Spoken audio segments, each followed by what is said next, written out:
Okay, we're back for segment 4. So, you spent how many years exactly in the Merchant Marine? Roughly, I would say 25 years. 25 years? Yeah, It's quite a while. yeah. And I was on the big passenger ships all over to Europe after the war, United States, and the fastest ship in the world. And I was on ships which carried President Truman over, and Eisenhower was on that ship at one time as a passenger, of course. He was a passenger on the ship, free passenger. And Okay. So what countries did you go to, or is it too numerous to say? well, when you go on the passenger ships, had a Well, regular. not just the passenger ships, in all the ships, where did you travel to? Did you go to every continent? Yeah, every continent except Antarctica. Uh, Yeah, and I never went down the west coast of South America. I was down the east coast, and I went down the Caribbean and Europe, Africa? Africa. Sure, I went over to Africa. You were in South Africa, right? South Africa, right? Yeah, What was that like and during the time of apartheid? yeah, during apartheid, we would go ashore, and a lot of the black crew members, a lot of them, I don't know how many, but didn't want to go ashore there, you know. But we went ashore, and when the ship landed, there was a sign on the steps leading up to the town. And the sign said "Europeans only." And of course, I couldn't understand that. What the hell are they talking about? Europeans only.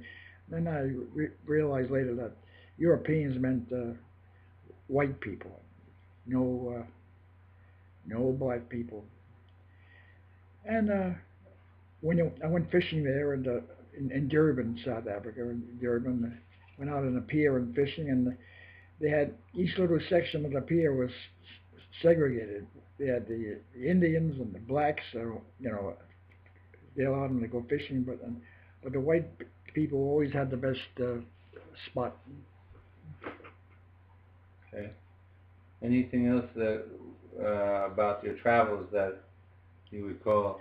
Well, I remember on the ship Independence, we were at sea, and an Italian seaman decided to pull out a tooth out of his head, causing him trouble, and he got an infection, and we had to go out in very heavy weather and pick him up in a lifeboat and take him back to our ship. And it was very dangerous. We received an award from the Italian government and the United States government for doing that, saving that.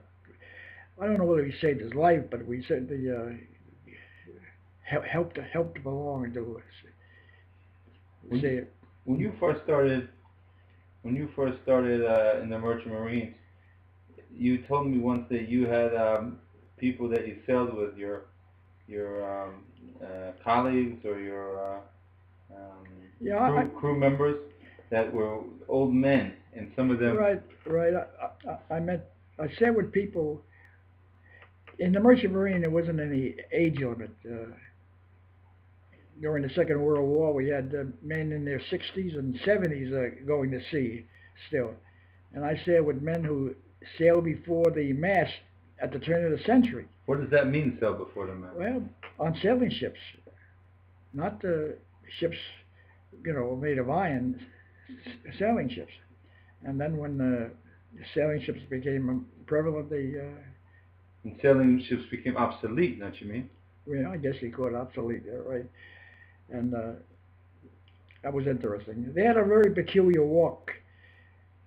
They walked like they were ready to pick up a line from the ground. Strange, but Didn't they have a saying that they?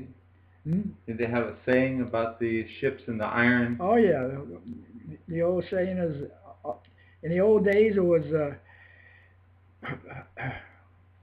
iron men and wooden ships. That was it. And now it's, Now it's wooden men and iron Iron. ships. what But does that mean exactly? it means that in the old days the men were strong. They had to climb the mast and take in the sail, and then when the unions came along and gave us better conditions, we had it a little bit easier, and it wasn't hard as going to sea and sail, and that's why they call it iron ships, wooden men, wooden ships, and iron men. But I was very proud of knowing people who sailed before the mast. It was, I remember one man's name. His name was Ludwig Denkens from Denmark, and he spoke fluent English, and he could tell a lot of tales. He told us lots of tales, and he sailed before the mast before the turn of the century, and he still was sailing in the Second World War. During the Korean War, were you also in the Merchant Marine? During the Korean War, I was in the Army. They drafted me out of the Merchant Marine and put me in the Army. I was a tankman in tanks. I was a gunner in a tank, and I went over to Camp Cook, California, to train, and then they sent me by ship to Japan, where we were based at Camp McNair, and then somebody in my family decided that it's better that I get out of the Army, because my mother was home alone and nobody there to take care of her, so they got me a discharge and sent me home. And only one person was killed during that when they went over to Korea, and I was an officer who stepped on the line, so everything worked out good except for him. So because you were the only caregiver for your mom, that also helped get you out of the Army, right? In a way, I guess you say. It was my aunt, actually, Aunt Kitty, who complained to the Army that I shouldn't be there. I remember when I came in one time in the Merchant Marine, there was a letter from me at home saying the draft board wanted to see me. So I went to the draft board meeting, and there was about 4, 5, 6 people there, and I told them I was in the Merchant Marine, and I served in the Second World War, and one of the head man said, "Well, Mr. Cook, we understand perfectly the problem. If you step in the other room, we're going to talk this over." And when I came back in again, they said to me, "You have you're going to have to go in the Army," which was absolutely ridiculous. You go in the Army after being in the Marine. That's the way they worked it. They were very, very, very. They didn't understand the Merchant Marine, and they still don't. Right, because the Merchant Marine actually, in the Second World War, lost quite a number of men. Correct? Yeah, we lost 12,000 Americans. We're not counting the British and the rest of the world. The British lost a ton too.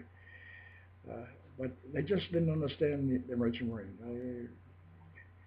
We had men in their 60s and 70s and 50s getting torpedoed and killed, and got nothing from it. Nothing much you could do about it. Okay. All right. Well, that's going to complete this segment. We'll be back again. All right, David. Thanks very much.